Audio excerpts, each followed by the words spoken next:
വാതിൽ തുറന്നു നോക്കിയപ്പോൾ ഇതാണ് കണ്ട കാഴ്ച.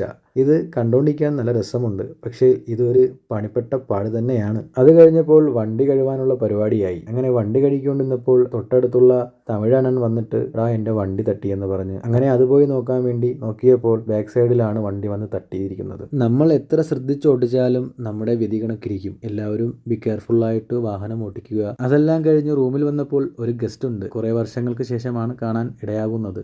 ഇത് നമ്മുടെ നൗഫലിക്കായാണ്. അദ്ദേഹം നേരെ എന്നെയും വിളിച്ച് നേരെ ഹോട്ടലിൽ പോയി ഫുഡ് കഴിക്കാമെന്ന് പറഞ്ഞു. അങ്ങനെ കുറച്ചു നേരം അദ്ദേഹവുമായി സംസാരിച്ച് അദ്ദേഹം തിരിച്ച് അദ്ദേഹത്തിന്റെ റൂമിൽ പോയി. അങ്ങനെ കുറച്ച് കഴിഞ്ഞപ്പോൾ എനിക്ക് ഓട്ടം വിളിച്ചു. അങ്ങനെ വണ്ടി സ്റ്റാർട്ട് ചെയ്ത് നേരെ മില്ലിൽ പോയി ഗോതമ്പ് പൊടിപ്പിക്കണമെന്ന് പറഞ്ഞ് അവിടുത്തെ രീതിയൊക്കെ കണ്ടപ്പോൾ എനിക്ക് അങ്ങ് ഇഷ്ടപ്പെട്ടു. ആ ഒരു പ്രത്യേക അതിന്റെ പൊടിയൊക്കെ മാറ്റി കളയുന്ന ആ ഒരു രീതി കണ്ടല്ലോ, കൊള്ളാം സംഭവം. എന്തായാലും ഞാൻ ആദ്യമായാണ് ഈ ഒരു കാഴ്ച കാണുന്നത്.